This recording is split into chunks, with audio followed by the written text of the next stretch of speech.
জিয়াউর রহমানের মৃত্যুর পর তার লাশ পাওয়া যায়নি, স্বীকার করেন তৎকালীন সেনা প্রধান এরশাদ। সংসদে প্রধানমন্ত্রী। জেনারেল এরশাদ সাহেব, তাকে আমি বললাম যে আপনি যে বাক্স নিয়ে আসলেন, এই মৃত্যু কিছুদিন আগেও বারবার জিজ্ঞেস করলেন, আপনি একটু বলেন তো যে আপনি যেটা বাক্স আনলেন লাশটা আমাকে বলছে বোন লাশ বাবু কোথায়। হত্যাকাণ্ডের সময় জিয়ার পাশের কক্ষে ছিলেন বি চৌধুরী, তিনিই খুলতে পারেন জট। বদরুদ্দ চৌধুরী আসলে তিনি তো তখন চট্টগ্রামে ছিলেন। তিনি এই হত্যাকাণ্ডের পরপরে সেখান থেকে বের হয়ে চলেছিলেন। তখন তিনি সেই জানাজাতেও যান নাই, জিয়ার লাশ দেখতেও যান নাই, যেহেতু সেখানে জিয়ার লাশ ছিল না। দেখছিলেন প্রধান শিরোনাম, রাত 11টার সময়। সঙ্গে আছি আমি সজল মিত্র রিচার্ড। এবার অন্যান্য শীর্ষ সংবাদ। বেগম জিয়ার সাজা স্থগিতের মেয়াদ বাড়ানোর বিষয়টি প্রক্রিয়াধীন জানালেন স্বরাষ্ট্রমন্ত্রী। বিদেশে চিকিৎসার সুযোগ দিতে ফের বিএনপি নেত্রীর আইনজীবীর আহ্বান। ইভ্যালির সিইও রাজধানীর মোহাম্মদপুরের বাসা থেকে স্ত্রী সহ গ্রেফতার, অর্থ আত্মসাতের অভিযোগে মামলা, বাসার সামনে ভুক্তভোগীদের বিক্ষোভ। খোরাখুরির মহানগরীর রাজধানী, সড়কে সড়কে দুর্ভোগের ফাঁদ। মে থেকে সেপ্টেম্বর নিষেধাজ্ঞা থাকলেও মানা হচ্ছে না। চট্টগ্রামেও খানাখন্দে দুর্বিষহ জনজীবন। বিরোধিতার মধ্যেই আরো 5 বছর বাড়িয়ে 2026 সাল পর্যন্ত চালু থাকছে কুইক রেন্টাল বিদ্যুৎ কেন্দ্র, সংসদে বিল পাস।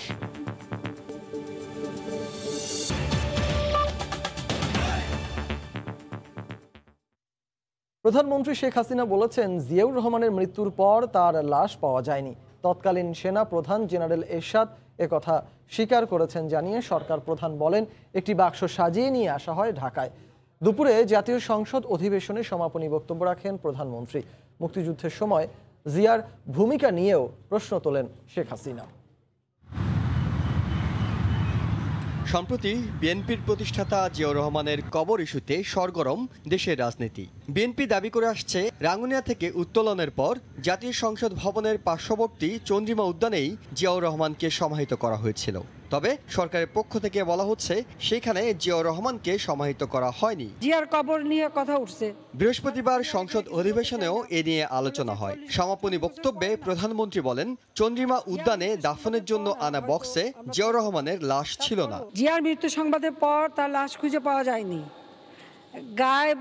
গায়েবানা জানাজা হয়েছিল, কয়েকদিন পরে একটা বাক্স আনা হলো। এখানে কেউ একটা বুদ্ধি দিয়েছে, আর জেনারেল এরশাদ সাহেব আবার এ ব্যাপারে যথেষ্ট পারদর্শী। লাশ শনাক্ত করছিল মীর শওকত শনাক্ত করে।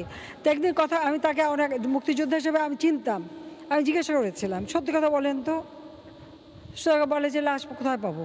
ইভেন জেনারেল এরশাদ সাহেব, তাকে আমি বললাম যে আপনি যে বাক্স নিয়ে আসলেন, এই মৃত্যু কিছুদিন আগেও বারবার জিজ্ঞেস করলেন, আপনি একটু বলেন তো যে আপনি যেটা বাক্স আনলেন লাশটা, আমাকে বলছে বোন লাশ বাবু কোথায়। শুধু কবর নয়, মুক্তিযুদ্ধের সময় জিয়ার ভূমিকা নিয়েও প্রশ্ন তোলেন প্রধানমন্ত্রী।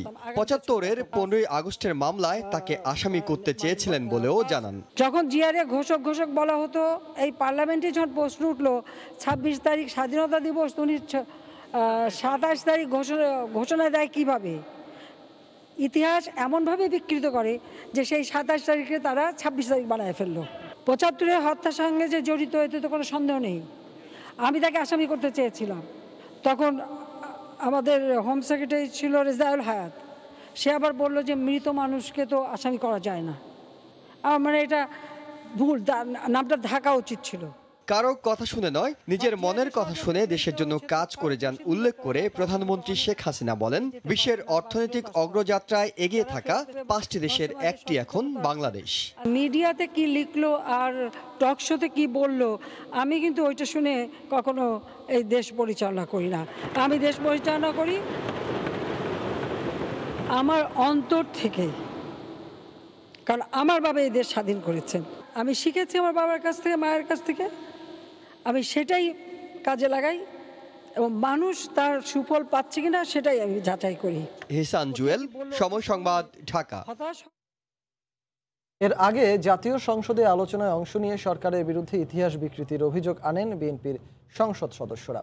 জবাবে চন্দ্রিমায় জিয়াউর রহমানের লাশ থাকার প্রমাণ দেওয়ার আহ্বান জানান আওয়ামী লীগের এমপিরা।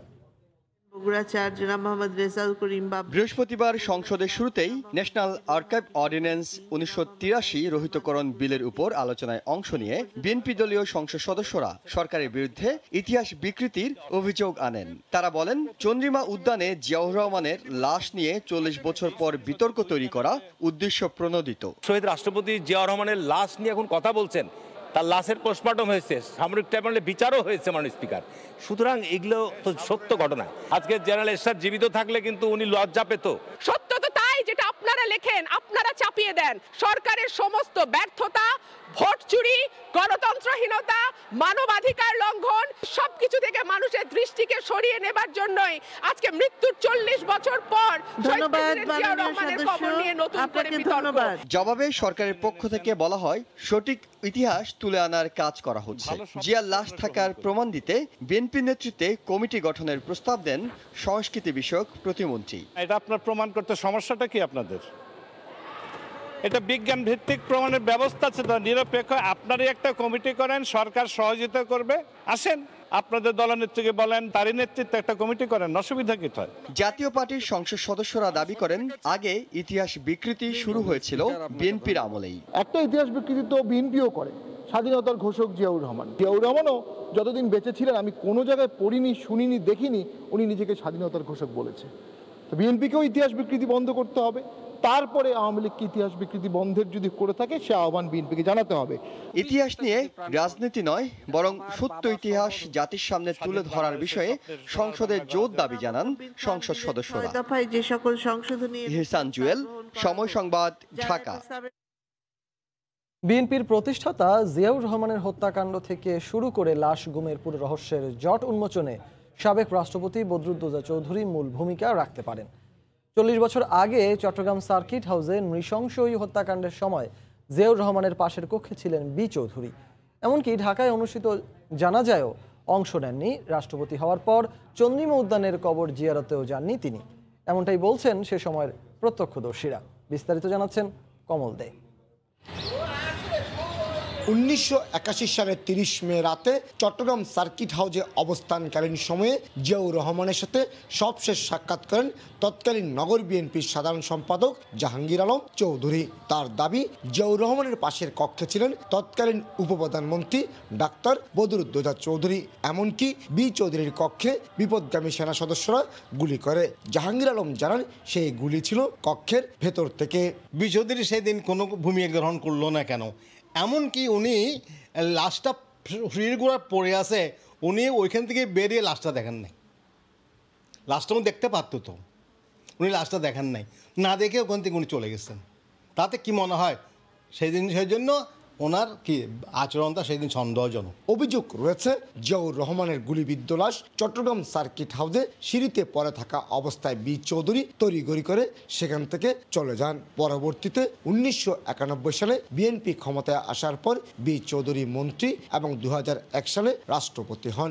জিয়াউর রহমানের মরদেহের পরিণতি জেনেই বি চৌধুরী জানাজায় যেমন অংশ নেননি, তেমনি চন্দ্রিমা উদ্যানের কবরও জিয়ারত করেননি বলে দাবি এই মুক্তিযোদ্ধার। 5-6 দিন পর যখন ঢাকায় নিয়ে যাওয়া হলো, তখন তিনি সেই জানাজাতেও যান নাই, জিয়ার লাশ দেখতেও যান নাই। যেহেতু সেখানে জিয়ার লাশ ছিল না, কাউকে এই লাশ দেখানো হয়নি।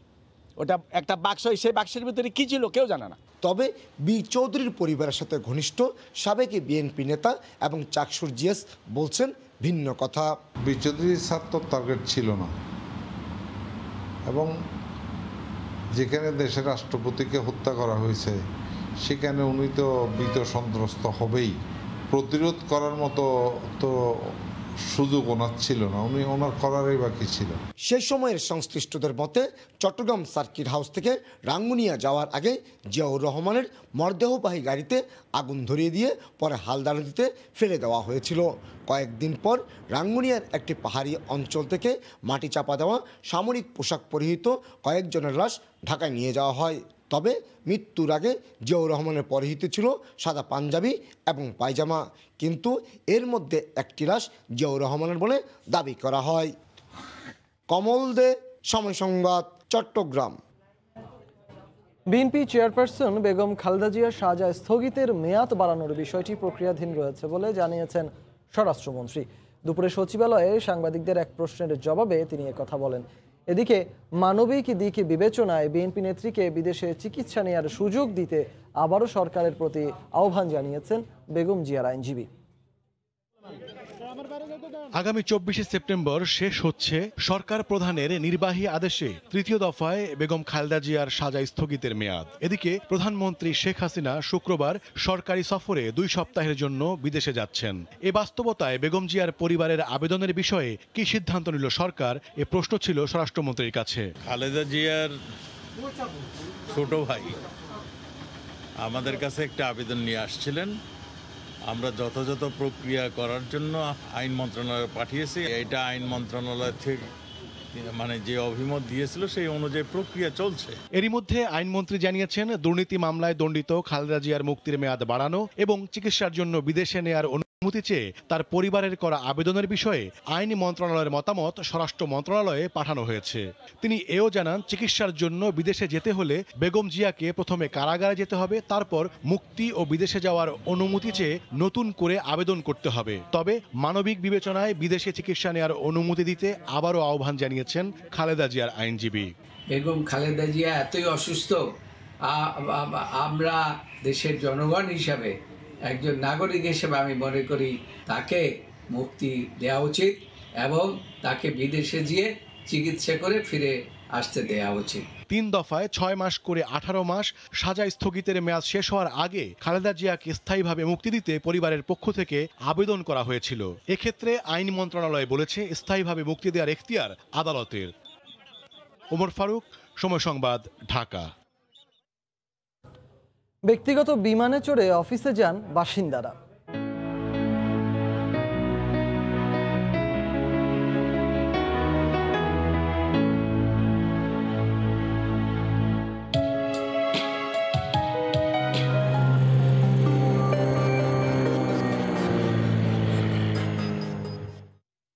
যুক্তরাষ্ট্রের ক্যালিফোর্নিয়ায় ক্যামেরন পার্কের বাসিন্দাদের বিলাসী জীবন নিয়ে রিপোর্ট থাকছে সংবাদের শেষাংশে।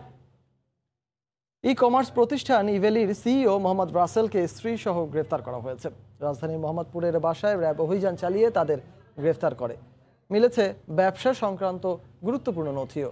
এ সময় পাওনা টাকার দাবিতে তার বাড়ির সামনে ভিড় করেন শত শত গ্রাহক। সাদিকুর রহমানকে সঙ্গে নিয়ে কামরুজ্জামান মামুনের রিপোর্ট। প্রতারণার অভিযোগে গ্রাহকের করা মামলায় বৃহস্পতিবার বিকেলে ই কমার্স প্রতিষ্ঠান ইভ্যালির সিইও ও চেয়ারম্যানের মোহাম্মদপুরের বাসায় অভিযান শুরু করে র্যাব। ঘণ্টা দুয়েকের অভিযান শেষে সন্ধ্যা 6টা নাগাদ বর্তমান সময়ের আলোচিত ইভ্যালির সিইও মোহাম্মদ রাসেল ও তার স্ত্রী প্রতিষ্ঠানের চেয়ারম্যান শামীমা নাসরিনকে ভবনের নিচে নামিয়ে আনে র্যাব 2। মাইক্রোবাসে করে নিয়ে যাওয়া হয় র্যাব সদর দপ্তরে। এ সময় বাসার সামনে জড়ো হন শত শত ভুক্তভোগী গ্রাহক। রাসেলকে গ্রেফতার করায় টাকা ফেরত না পাওয়ার শঙ্কা জানান অনেকেই। আমার 3টা এক্সপ্রেস শপ ছিল, সেই এক্সপ্রেস শপের বিল সহ অলমোস্ট আমি 1.5 কোটি টাকার মতো আমি রাসেল ভাই ইভেলিতে পাই। আমার 1 লাখ টাকার অর্ডার ছিল। আচ্ছা, এখানে এসেছেন কেন? আমরা এখানে এসেছি এই নিউজটা শুনে এসেছি ওনাকে গ্রেফতার করা হচ্ছে। চমকপ্রদ বিজ্ঞাপনের আড়ালে টাকা আত্মসাতের ঘটনায় বিচারও দাবি করেছেন ভুক্তভোগীরা। আমার 12,30,000 টাকা। আমরা চাই, আমরা এই টাকা নিয়ে অনিশ্চয়তা থাকতে চাই না। গভর্নমেন্ট যেন এইটার সুন্দর একটা ব্যবস্থা করে, আমি সেটাই আশা করি। কিছু অর্ডার আছে আমার 22শে মেতে, এরপরে আছে জুন মাসে আছে, সবগুলো অলরেডি ডেলিভারি ডেডলাইন ক্রস করেছে। ইভেলি যেটা ই কমার্স। পরে ব্রিফিংয়ে র্যাব জানায়, রাসেলের বাসা থেকে ইভ্যালির ব্যবসা সংক্রান্ত গুরুত্বপূর্ণ নথি পাওয়া গেছে। তার বাসায় আমরা তার যে ব্যবসায়িক যে বিভিন্ন ডকুমেন্ট সহ বিভিন্ন জিনিস, এগুলো আমরা চেক অ্যান্ড ব্যালেন্স করেছি। সরকারের বিভিন্ন সংস্থা এই বিষয়টি নিয়ে কাজ করছেন। সম্মানিত নাগরিকবৃন্দ বা গ্রাহকবৃন্দ তারা যাতে তাদের যেটা অর্থ ফেরত পান বা পণ্য ফেরত পান, এই ব্যাপারে নিশ্চয়ই একটি ব্যবস্থা গ্রহণ করা হবে। বুধবার রাতে গুলশান থানায় প্রতিষ্ঠানটির সিইও ও চেয়ারম্যানকে আসামি করে প্রতারণার মামলা করেন এক গ্রাহক। অভিযোগ আছে, গ্রাহক ও বিভিন্ন মার্চেন্ট প্রতিষ্ঠানের 542,92,58,482 টাকা হাতিয়ে নিয়েছে ইভ্যালি। কামরুজ্জামান মামুন, সময় সংবাদ, ঢাকা। এবার স্কুল খোলার খবর।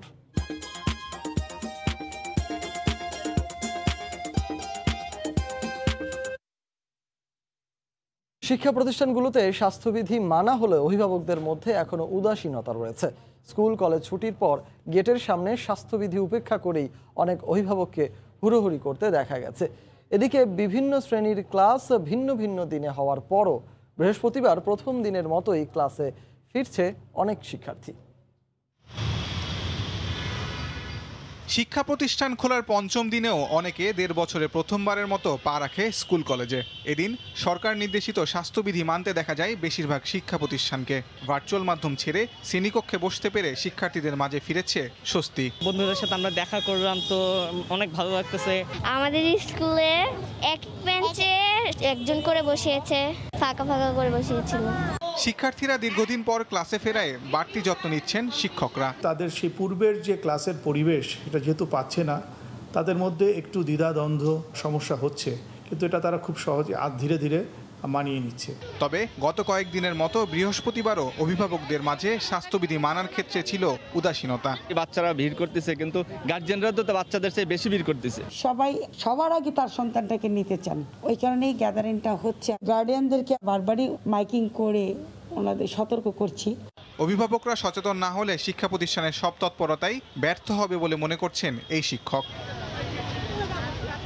তাজওয়ার মাহমিদ, সময় সংবাদ, ঢাকা।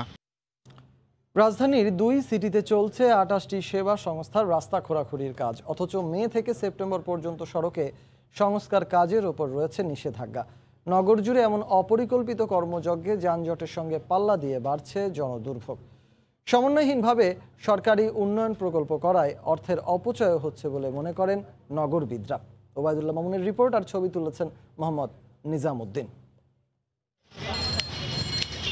ঢাকার 2 সিটির 3000 কিলোমিটার সড়কের মধ্যে বর্তমানে 600 কিলোমিটার সড়কে চলছে উন্নয়ন কর্মকাণ্ড বা রাস্তা খনন। স্থানীয় সরকার মন্ত্রণালয় বলছে মে থেকে সেপ্টেম্বর এই সময়ে রাস্তা খোঁড়াখুড়ি বন্ধ থাকার কথা। রাস্তা শুরু হওয়ায় একদিকে যেমন বাড়ছে যানজট, অন্যদিকে পাল্লা দিয়ে বাড়ছে জনদুর্ভোগ। এই জায়গায় একটা হাসপাতাল আছে, সেখানে যে কি দুর্ভোগ, সেই দুর্ভোগের কোনো সীমা নেই আর কি। বর্ষাকালে মানুষের চলতে ফিরতে সমস্যা হয়, হ্যাঁ, সেখানে যদি কাটাছেঁড়া করা হয় মানুষ যাবে কোথায়? অথচ 2 সিটির ওয়ান স্টপ সেলে জমা আছে প্রায় 150 সেবা সংস্থার আবেদন। শিগগিরই এই বিষয়টির অনেকটাই অবসান হবে এবং নগরবাসী কিছুটা মুক্তি পাবে। ঢাকা দক্ষিণ সিটির ওয়ান স্টপ সেল বলছে বর্তমানে 19টি সেবা সংস্থা রাস্তা কাটাকাটির কাজ করছে। সামনে আরও 22টি সংস্থাকে সড়ক খননের অনুমোদন প্রস্তাব করা আছে। উত্তর সিটির দেয়া ওয়ান স্টপ সেল বলছে বর্তমানে 9টি সেবা সংস্থা রাজধানীতে সড়ক খোঁড়াখুড়ি করছে, আর সামনে ডেসা, ডেস্কো, ওয়াসা, বিটিসিএল সহ এরকম 26টি সরকারি সেবা সংস্থাকে রাস্তা খোঁড়াখুড়ির অনুমোদন প্রস্তাব করা হয়েছে। সামনে রাজধানীতে রাস্তা কাটাকাটিতে কর্পোরেশনকে আইন প্রয়োগে আরও কঠোর হওয়ার পরামর্শ নগরবিদদের। সিটি কর্পোরেশন অনেক সময় কিন্তু নিজেও কিন্তু এই সড়ক খনন নীতিমালা যে পুরোপুরি মানতে পারছে এমনও না, তার মানে সিটি কর্পোরেশন নিজেদেরও এক ধরনের আন্ডারস্ট্যান্ডিং দরকার। নিয়ম নীতির তোয়াক্কা না করে ঢাকার 2 সিটি কর্পোরেশনে বিভিন্ন উন্নয়ন প্রকল্পের নামে চলছে সড়ক খোঁড়াখুড়ি। বিভিন্ন সরকারি সেবা সংস্থাগুলির মাঝে সমন্বয়ের পাশাপাশি সিটি কর্পোরেশনকে কঠোর হওয়ার তাগিদ নগর পরিকল্পনাবিদদের। ওবায়দুল্লাহ মামুন, সময় সংবাদ, ঢাকা।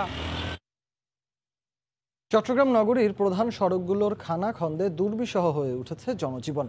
রাস্তায় ছোট বড় গর্তে একদিকে যানবাহনের ধীর গতিতে তৈরি হচ্ছে দীর্ঘ যানজট, অন্যদিকে প্রতিনিয়ত ঘটছে নানা দুর্ঘটনা। ফেরদৌস লিপির রিপোর্ট। অসংখ্য খানাখন্দকে ভরা বন্দরনগরী চট্টগ্রামের ইপিজেড এলাকা, যে রাস্তা চলে গেছে বিমানবন্দর পর্যন্ত। অন্যতম প্রধান সড়কের এমন বেহাল দশাই নয় আগ্রাবাদ, মাঝিরঘাট, নয়াবাজার, বারেক বিল্ডিং, অক্সিজেন মোড় সহ অনেক সড়কেই ভরা খানাখন্দকে। কোথাও রাস্তা ভেঙে রূপ নিয়েছে ছোটখাটো ডোবায়, আর এসব রাস্তায় যান চলাচল করতে গিয়ে প্রতিনিয়ত চরম দুর্ভোগে পড়তে হচ্ছে নগরবাসীকে। এখানে জ্যামের অবস্থা খুবই খারাপ, জ্যাম লাগলে সহজে ছোটে না। এ ধরনের স্টিয়ারিং ভাঙি যার গই, চাকার এক্সেলটা আলো যার গই, বিভিন্ন ধরনের ক্ষতি হয়। আমাদের গাড়ি ঘোড়া এই সমস্ত এগুলি গর্তার ভিতরে পড়ে মালামাল নষ্ট হইতেছে, গাড়ি নষ্ট হইতেছে। নগর পরিকল্পনাবিদরা বলছেন বর্ষায় রাস্তা ভাঙা শুরু হলে সেগুলো সঠিক সময়ে মেরামত না করায় এমন বেহাল দশা হয়, যার দায় এড়াতে পারে না সেবা সংস্থাগুলো। দেখা যাচ্ছে মেরামতের ক্ষেত্রেও গাফিলতি, এটা যখন অনেক বড় আকারে ছড়িয়ে যায় তখন কিন্তু এই কসমেটিক ওয়ার্ক করে কিংবা প্যাচ ওয়ার্ক করে রাস্তাগুলোকে কিন্তু দীর্ঘদিন সচল রাখা যায় না। বর্ষায় নগরীতে প্রায় 40 কিলোমিটার রাস্তা ক্ষতিগ্রস্ত হয়েছে জানিয়ে মেরামতের উদ্যোগ নেওয়ার কথা জানান চট্টগ্রাম সিটি মেয়র। যার এরিয়া নিম্নমানের কাজ হবে তার জন্য তাকে এটা জবাবদিহি করতে হবে এবং এটার জন্য যে কোনো ব্যবস্থা নিতে আমি প্রস্তুত। চট্টগ্রাম সিটি কর্পোরেশনের অধীনে নগরীতে প্রায় 1250 কিলোমিটার রাস্তা রয়েছে। ফেরদৌস লিপি, সময় সংবাদ, চট্টগ্রাম। জাতিসংঘের ৭৬তম সাধারণ পরিষদের অধিবেশনে যোগ দিতে কাল সকালে ফিনল্যান্ড হয়ে নিউ ইয়র্ক যাচ্ছেন প্রধানমন্ত্রী শেখ হাসিনা। করোনা সংক্রমণের পর এটিই তার প্রথম বিদেশ সফর। বিকেলে সচিবালয়ে সংবাদ সম্মেলনে প্রধানমন্ত্রীর সফর নিয়ে বিস্তারিত তথ্য তুলে ধরেন পররাষ্ট্রমন্ত্রী ডক্টর AK আব্দুল মোমেন। তিনি বলেন, করোনা টিকার সুষম বন্টন নিশ্চিত করতে সাধারণ পরিষদে জোরালো তাগিদ দেবেন প্রধানমন্ত্রী শেখ হাসিনা।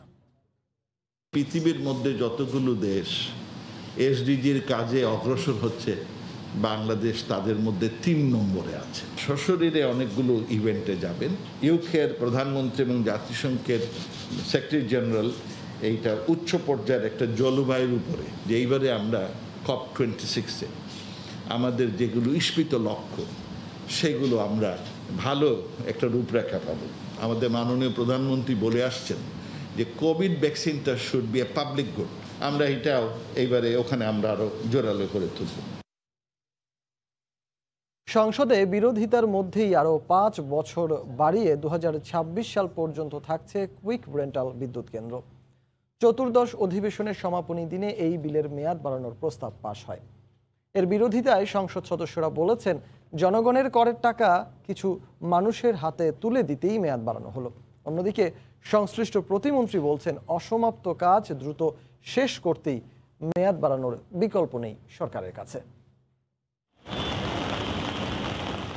2009 সালে দেশ যখন ঘোর বিদ্যুৎ সংকটে ভুগছিল, সে সময় দ্রুত পরিস্থিতির উত্তরণে বিদ্যুৎ ও জ্বালানি দ্রুত সরবরাহ বৃদ্ধি বিশেষ বিধান আইন 2010 প্রণয়ন করে আওয়ামী লীগ সরকার। প্রথম দিকে 2 থেকে 3 বছরের কথা বলা হলেও পরবর্তীতে দফায় দফায় বেড়েছে এই আইনটির মেয়াদ। এর আওতায় দেশে কুইক রেন্টাল বা ছোট যেসব বিদ্যুৎ উৎপাদন প্রকল্প এবং বড় কয়েকটি কেন্দ্র চালু হয়েছে, তার মোট উৎপাদন সক্ষমতা এখন প্রায় 25,000 মেগাওয়াট। আরও সময় বর্ধিত করা প্রয়োজন। আগামী দিনেও নিরবচ্ছিন্ন, সাশ্রয়ী ও মানসম্মত বিদ্যুৎ নিশ্চিত করতে এই আইনটির প্রয়োজনীয়তা সংসদে উপস্থাপন করে ক্ষমতাসীন আওয়ামী লীগ। আর আইনটি নিয়ে ব্যাপক সমালোচনা করেন বিরোধী দলীয় সংসদ সদস্যরা। পুরনো লাইন এগুলি যাতে চেঞ্জ করে নতুন লাইনের আপনি কেন ব্যবস্থা করছেন না? এই কাজটা আগে করেন। এখানে যে ব্যাপক আকারে ভর্তুকি দেওয়া হচ্ছে, অনিয়ম করা হচ্ছে, দুর্নীতি করা হচ্ছে, এটিকে আরো বৈধতা, যেমন আইনের আশ্রয় লাভ আমরা করতে না পারি। এখানে পরিস্থিতি মাননীয় স্পিকার আরো ভয়ঙ্কর। আইনি কাঠামোতে অর্থাৎ লিগালি লুটপাটের ব্যবস্থা করা হয়েছে। প্রয়োজনে আগের মতো সংকটের পরিস্থিতি ফিরুক, এমন কথাও বলেছেন সংসদে বিরোধী দলীয় আইন নেতাদের কেউ কেউ। ম্যানেজমেন্ট সমস্যার সমাধান যদি না করা হয়, এই শতভাগ বিদ্যুতের সুবিধা জনগণ পাবে না, এবং আমরা শতভাগ চাই না। আমরা 2006 সালে ফেরত যেতে চাই। জনগণের ট্যাক্সের টাকাকে এভাবে আমরা কারো হাতে তুলে দিতে পারি না। জবাবে বিদ্যুৎ প্রতিমন্ত্রী বলেছেন, এটির প্রয়োজনীয়তা এখনো ফুরোয়নি। আমরা যেভাবে কাজ করেছি, কোনোখানে কোনো কোয়েশ্চেন ডিড নট অ্যারাইজ। নির্ভরযোগ্য, নিরবিচ্ছিন্ন এবং সাশ্রয়ী মূল্যে যাতে আমরা বিদ্যুৎ জ্বালানি দিতে পারি, এই কারণেই কিন্তু আমি আরও 5 বছর এটার এক্সটেনশন চাচ্ছি। আওয়ামী লীগ সরকার খুনের মামলা মাফ করার জন্য ইন্ডিমিটি করে না। প্রায় 1 ঘন্টারও বেশি সময় ধরে চলা তর্ক বিতর্ক শেষে এই বিশেষ বিধান সংশোধনী বিল আরও 5 বছর বাড়ানোর উদ্যোগ কণ্ঠভোটে পাশ হয়। যারা এই প্রস্তাবের পক্ষে আছেন তারা হ্যাঁ বলুন। দেবাশিস রায়, সময় সংবাদ, ঢাকা।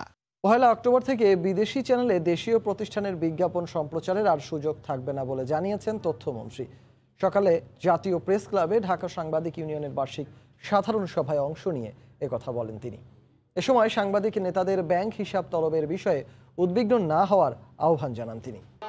এর আগেও সরকারের পক্ষ থেকে বেশ কয়েকবার বন্ধের উদ্যোগ নেওয়া হয়েছিল। এবার তথ্যমন্ত্রী জানান, আগামী মাস থেকে ব্যাপারে কঠোর অবস্থানে যাবে সরকার। 1 অক্টোবর থেকে বিদেশি চ্যানেলও যাতে এখানে কোনো বিজ্ঞাপন দেখাতে না পারে, সেজন্য আমরা দেশের যে প্রচলিত আইন সেটি কার্যকর করতে যাচ্ছি।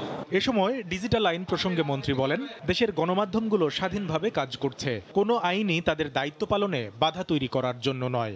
ডিজিটাল সিকিউরিটি অ্যাক্ট এটি বাংলাদেশের সমস্ত মানুষের ডিজিটাল নিরাপত্তা দেওয়ার জন্য। আমাদের দেশে গণমাধ্যম স্বাধীনভাবে কাজ করছে বিধায় যে কেউ যে কোনো কিছু করে পার পেতে পারে না। সম্প্রতি বেশ কয়েকজন সাংবাদিকের ব্যাংক হিসাব তলব করা প্রসঙ্গে মন্ত্রী বলেন, স্বচ্ছতার জন্যই ব্যাংক হিসাব চাওয়া হয়। সাংবাদিক নেতৃবৃন্দের ব্যাংক হিসাব চেয়ে চিঠি দেওয়া হয়েছে সব ব্যাংকে। সরকার অবশ্যই যে কারো ব্যাংক হিসাব তলব করতে পারে, ব্যাংক হিসাব এমপিদেরও তলব করা হয়। আমি মনে করি এতে উদ্বেগের কোনো কারণ নেই। এ সময় মন্ত্রী অনুসন্ধানী সাংবাদিকতার প্রয়োজনীয়তার কথা তুলে ধরে যেন ব্যক্তি স্বার্থে ব্যবহার করা না হয় সে বিষয়ে সতর্ক থাকার পরামর্শ দেন। বাইরে 1 টাকা কেউ পাওয়ার। কামরুল হাসান সবুজ, সময় সংবাদ, ঢাকা। ঢাকায় অনুষ্ঠিত হলো 57তম ভারতীয় কারিগরি এবং অর্থনৈতিক সহযোগিতা আইটেক দিবস। দিবসটি উপলক্ষে সন্ধ্যায় রাজধানীর বাংলাদেশ ডিপ্লোমা ইঞ্জিনিয়ার্স ইনস্টিটিউটে অনুষ্ঠানের আয়োজন করে ঢাকাস্থ ভারতীয় হাইকমিশন। অনুষ্ঠানে প্রধান অতিথি হিসেবে উপস্থিত ছিলেন শিক্ষা উপমন্ত্রী মহিবুল হাসান চৌধুরী, ছিলেন বাংলাদেশে নিযুক্ত ভারতীয় হাইকমিশনার শ্রী বিক্রম কুমার দোরাইস্বামী। এছাড়া সমাজের বিভিন্ন ক্ষেত্র থেকে প্রায় 100 জন প্রাক্তন আইটেক শিক্ষার্থী অংশ নেন বিশেষ এই আয়োজনে। 1964 সাল থেকে আইটেক কর্মসূচির মাধ্যমে উন্নয়নশীল দেশগুলোকে ভারতের উন্নয়ন অভিজ্ঞতা ও উপযুক্ত প্রযুক্তিগত সুবিধা প্রদান করা হয়। 2007 সাল থেকে 4000-এর বেশি বাংলাদেশি তরুণ পেশাজীবী ভারতে স্বল্প ও মধ্যমেয়াদী কোর্স সম্পন্ন করেছে আইটেকের আওতায়। জাপানি 2 শিশুর অভিভাবকত্বের বিষয়ে এবারে নতুন সিদ্ধান্ত দিয়েছেন আদালত। কাল থেকে 28 সেপ্টেম্বর পর্যন্ত একদিন মা ও একদিন বাবা নিয়ম করে সন্তানদের সঙ্গে থাকবেন। 2 শিশুর ভবিষ্যতের জন্য একটি সুস্থ পরিবেশ নিশ্চিত করার ওপর জোর দিতেই আদালতের এ চেষ্টা বলে জানান আইনজীবী। অভিভাবকত্ব নিয়ে জটিলতা সৃষ্টি হওয়ায় আদালতের নির্দেশে গুলশানের ভাড়া করা বাসায় জাপানি 2 শিশুর সঙ্গে 15 দিন সময় কাটিয়েছেন বাবা মা, কিন্তু তাতেও মেলেনি সমাধান। বৃহস্পতিবার এ বিষয়ে নতুন সিদ্ধান্ত দিলেন হাইকোর্ট। শুক্রবার থেকে আগামী 10 দিন একদিন বাবা ও একদিন মা নিয়ম করে সন্তানদের সময় দেবেন নাকানো ইমরান দম্পতি। সেই সঙ্গে 2 সন্তানের বেড়ে ওঠার সুস্থ পরিবেশের উপর জোর দিয়েছেন আদালত। জাপান থেকে তো তিনিই প্রথম নিয়ে এসেছেন, আমরা তো জাপান থেকে নিয়ে আসিনি, সেই জন্য আবার তার জাপান যেতে কোনো বাধা থাকার কথা নয়। এই প্রেক্ষাপটে আদালত বলেছেন যে আগামী 28 তারিখ পর্যন্ত সময় দেওয়া হলো, একটি সময় বেঁধে দিয়েছেন। এই 28 তারিখ পর্যন্ত মা থাকবে একদিন, বাবা থাকবে একদিন। এই সময়টুকুর মধ্যে আমরা এই বিষয়টাকে আলাপ আলোচনা করে সিনিয়র আইনজীবী সহকারে কোনো অ্যামিকেবল সেটেলমেন্টে বা বন্ধুত্বপূর্ণ কোনো সমাধানে পৌঁছা যায় কিনা সেই আলাপ আলোচনা করার জন্যই মূলত 28 তারিখ পর্যন্ত সময় দিয়েছেন। এই সময়টুকুতে মা এবং বাবা দিন ভাগ করে বাচ্চাদের সঙ্গে থাকবেন। জাপানের আইন অনুযায়ী সন্তানরা 18 বছর বয়স পর্যন্ত মায়ের তত্ত্বাবধানে থাকেন। এমন আইনের কারণে জাপানি নারী এরিকো পান 2 সন্তানের অভিভাবকত্ব পালনের বৈধতা। সেই সূত্রে বৃহস্পতিবার আদালতে 2 সন্তানকে জাপানে নিয়ে যাওয়ার আবেদন জানান নাকানো এরিকো, কিন্তু আদালত জানান অন্য দেশের আদালতের প্রতি সম্মান রয়েছে। দেশের ভাবমূর্তির স্বার্থে তার সম্মান যেমন রাখতে হবে, তেমনি একটি সুষ্ঠু সমাধানের পথও তৈরি করতে হবে। সেলিয়া সুলতানা, সময় সংবাদ, ঢাকা।